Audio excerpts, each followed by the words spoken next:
ជំរាបសួរបងប្អូនទាំងអស់គ្នាស្វាគមន៍មកកាន់ Staff Tarot Card and Beer សម្រាប់វីដេអូរបស់ខ្ញុំគឺមើលជាទូទៅជូនបងប្អូនដែលចង់វីដេអូខ្ញុំដែលចៃដន្យប្រសិនបើត្រូវជាមួយនឹងសាច់រឿងបងប្អូនទាំងអស់គ្នាសូមយកទុកក្នុងចិត្តចុះប៉ុន្តែប្រសិនបើមិនត្រូវជាមួយនឹងសាច់រឿងបងប្អូនទាំងអស់គ្នាទេសូមអររំលងវីដេអូខ្ញុំចុះណាខ្ញុំសូមអធិស្ឋានបងប្អូនផងដែលមួយរយៈនេះខ្ញុំមិនបានធ្វើវីដេអូចែកជូនបងប្អូនទាំងអស់គ្នាស្ដាប់លេងកំសាន្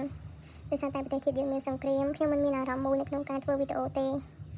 េពេលនេះខ្ញុំត្រឡប់មកវិញហើយបងប្អូនទាំងអស់គ្នាហើយខ្ញុំត្រឡប់មកធ្វើវីដេអូចែកជូនបងប្អូនទាំងអស់គ្នានិងចែករំលែករឿងល្អៗដោយការពីមុនហើយដើម្បីជាកម្លាំងចិត្តហើយខ្ញុំបន្តធ្វើវីដេអូសូមបងប្អូនជួយចុច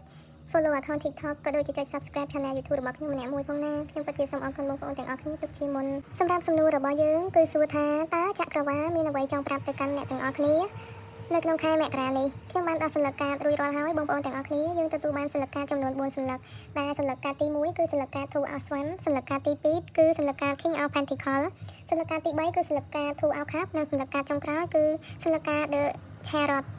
ការសន្លឹកកាតទាំងអស់នេះមានអត្ថន័យបែបណាចង់ណែនាំទៅកាន់បងប្អូនទាំងអស់គ្នាដែលចូលមកមើលវីដេអូរបស់ខ្ញុំពេលនេះមិនថាអ្នកជាមនុស្សប្រុសឬក៏មនុស្សស្រីទេគឺភាគច្រើនអ្នកមានអាយុចាប់ពី25ឆ្នាំឡើងអ្នកគឺជាមនុស្សដែលមានសមត្ថភាព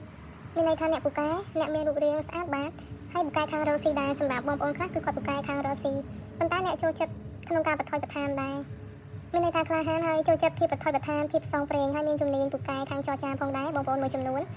ហើយបងប្អូនខ្លះបើសិនអ្នកជាមនុស្សប្រុសអ្នកក៏អាចមានមុនស្នេហ៍ឬក៏មានសង្សារច្រើនផងដែរហើយចូលចិត្តភាពទំនើបកម្មពូកែលេងខ្លួនដែរហើយក៏ចាយវាយលុយកាក់ច្រើនផងដែរសន្លឹកកាតគេក៏ប្រាប់ខ្ញុំផងដែរថា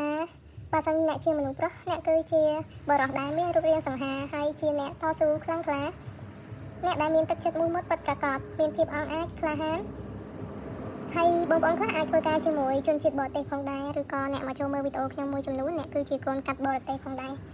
អ្នកអាចជាអ្នកកីឡាករហើយអ្នកចូលចិត្តជិះម៉ូតូជិះឡានបែបលឿនឬក៏ចូលចិត្តដំណើរផ្សងព្រេងទៅតំបន់ឆ្ងាយជាពិសេសជនបទឬក៏តំបន់ភ្នំជាដើមហើយជាមនុស្សដែលមានអត្តចរិតល្អក៏ជាមនុស្សដែលរៀនពូកែផងដែរប្រសិនបើអ្នកនៅរៀនហើយចូលចិត្តនៅក្នុងការប្រកួតប្រជែងសម្រាប់សន្លឹកកាតនេះបងប្អូនមួយចំនួនក៏ជាគ្រូបង្រៀនផងដែរហើយបងប្អូនមួយចំនួនទៀតកំឡុងពេលនេះក៏មានកំណត់ចង់ផ្លាស់ប្ដូរការងារថ្មីផងដែរបើសិនជាអ្នកផ្លាស់ប្ដូរការងារទៅកន្លែងថ្មីក៏មានឱកាសជាប់ច្រើនផងដែរហើយវាជាសន្លឹកកាតល្អតំណាងឲ្យមនុស្សដែលមានភាពរំទុំតែក៏មានមហិច្ឆតាចូលចិត្តការសាក់លបងនឹងរឿងថ្មីជាមនុស្សចង់ចេះចង់ដឹងចូលចិត្តការសាក់លបងរឿងក្រៅប្រទេសឬក៏បងប្អូនខ្លះចូលចិត្តធ្វើដំណើរកម្សាន្តទៅលេងក្រៅប្រទេសផងដែរអ្នកគឺជាមនុស្សដែលចេះរៀបចំផែនការសម្រាប់ពេលអនាគតហើយក៏ជាមនុស្សដែលមានភាពក្លាហានក្នុងការឈានជើងចូលទៅក្នុងពិភពលោកដែលអ្នកមិនធ្លាប់ស្គាល់ផងដែរមានន័យថាបងប្អូនមួយចំនួនគឺពួកគាត់ចូលចិត្តដើរហើរសាកល្បងរឿងថ្មីបងប្អូនខ្លះក៏ចូលចិត្តដើរ challenge ខ្លួនឯងលក្ខណៈថា alone ដើរបែបម្នាក់ឯងផងដែរចក្រវាឡក៏ចង់ប្រាប់បងប្អូនទាំងអស់គ្នាផងដែរពាក់ព័ន្ធជាមួយនឹងសន្លឹកកាត Two of Swan នេះពាក់ព័ន្ធជាមួយនឹងរឿងលុយកាក់នៅក្នុងខែមករានេះបងប្អូនអាចមានឱកាសមានចំណូលច្រើនផ្លូវឬក៏បើចង់ផ្លាស់ប្ដូរការងារអាចទទួលបានជោគជ័យអាចមានឱកាសប្ដូរការងារថ្មីទៅកន្លែងថ្មីផងដែរហើយអ្នកអាចនឹងមានឱកាសមានអ្នកជួយគ្រប់គ្រងឧបត្ថម្ភអាចជាពេលវេលាដែលអ្នកត្រូវសហការចូលហ៊ុនរកស៊ីជាមួយអ្នកផ្សេងផងដែរបើសិនជាអ្នកធ្លាប់មានគម្រោងសហការគ្នាក្នុងរឿងរកស៊ីនៅក្នុងខែមករានេះគឺអាចដំណើរការជាមួយគ្នាបានចំពោះសង្គមជុំវិញគឺអ្នកអាចមានមិត្តភ័ក្តិបបួលបណ្ដាក់ទុនអ្នកអាចមានបងប្អូនបបួលទៅមើលការងារថ្មីនៅឯក្រៅប្រទេសផងដែរបងប្អូនមួយចំនួនហើ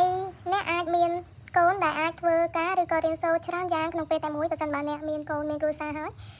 ពួកគេក៏អាចមានចំណូលពីផ្លូវហើយកូនក៏អាចមានឱកាសទៅរៀននៅក្រៅប្រទេសផងដែរអញ្ចឹងពាក់ព័ន្ធជាមួយនឹងសន្លឹកកាត Two of Swan នេះសន្លឹកកាតតំណាងឲ្យការចាក់ចេញទៅក្រៅប្រទេសដែរបងប្អូនទាំងអស់គ្នាសន្លឹកកាតនេះដែរចក្រវាឡក៏ចង់ប្រាប់បងប្អូនទាំងអស់គ្នាដែរចំពោះរឿងស្នេហ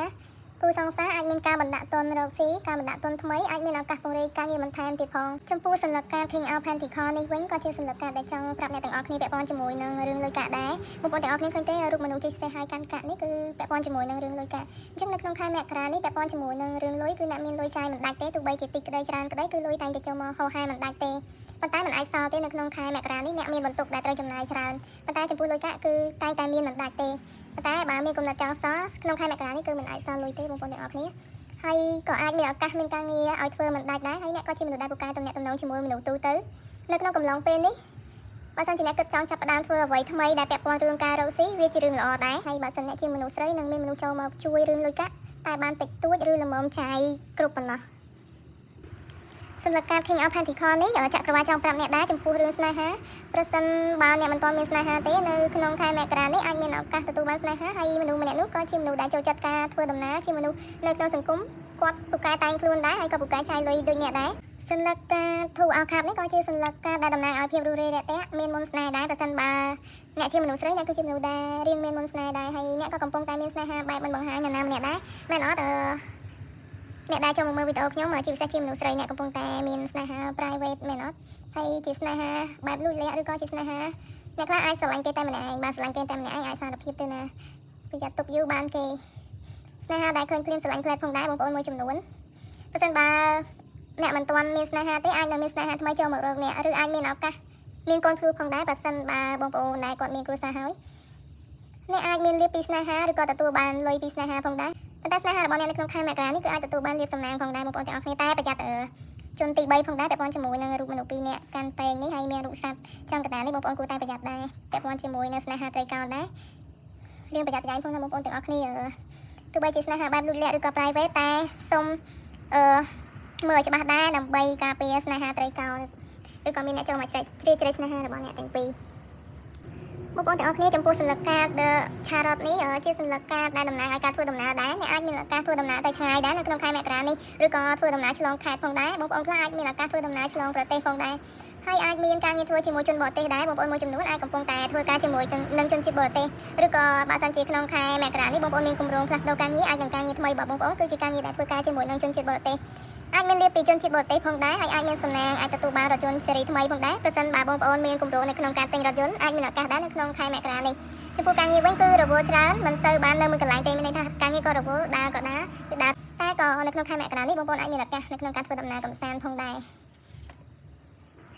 ចំពោះរឿងលុយកាក់ចាក់ក្រវ៉ាក៏គេចង់ប្រាប់អ្នកទាំងអស់គ្នាដែរបើសិនបើបងប្អូនមួយចំនួនមានគម្រោងនៅក្នុងការលក់ឡាននៅក្នុងខែមករានេះគឺអាចមានឱកាសលក់ឡានដាច់បានលុយដែរហើយអាចមានឱកាសចេញទៅធ្វើការខាងក្រៅបើសិនបើបងប្អូនដើរច្រើននៅក្នុងខែនេះក៏អាចទទួលបានលៀបសំណាងដែរទទួលបានលុយកាក់ប៉ុន្តែមានភាពហត់នឿយបន្តិចដែរនៅក្នុងខែមករានេះហើយជាចុងក្រោយពាក់ព័ន្ធជាមួយនឹងរឿងការងារគឺល្អច្រើននៅក្នុងខែមករានេះហើយអ្នកដែលចូលមកមើលវីដេអូនេះអាចនឹងធ្វើការជាមួយនឹងជនជាតិបរទេសភាគច្រើនផងដែរហើយក្នុងខែនេះក៏អ្នកអាចមានឱកាសទទួលបានលៀបសំណាងច្រើនផងដែរណាប៉ុន្តែពាក់ព័ន្ធជាមួយនឹងរឿងស្នេហាទោះបីជាអ្នកមិនទាន់មានស្នេហាហើយមានស្នេហាថ្មីចូលមកក៏គួរប្រយ័ត្នដែរប្រយ័ត្នមានជនទី3ឬក៏ស្នេហាត្រីកោណអញ្ចឹងពាក់ព័ន្ធជាមួយនឹងចក្រវាលចង់ប្រាប់ទៅកាន់អ្នកទាំងអស់គ្នានៅក្នុងខែមករានេះគឺមានតែប៉ុណ្្នឹងទេរឿងដែលចក្រវាលបង្ហាញទៅកាន់អ្នកទាំងអស់គ្នាខ្ញុំសូមបញ្ចប់វីដេអូនេះតែត្រឹមនេះអរគុណជម្រាបលាបងប្អូនទាំងអស់គ្នាជួបខ្ញុំនៅវីដេអូក្រោយទៀត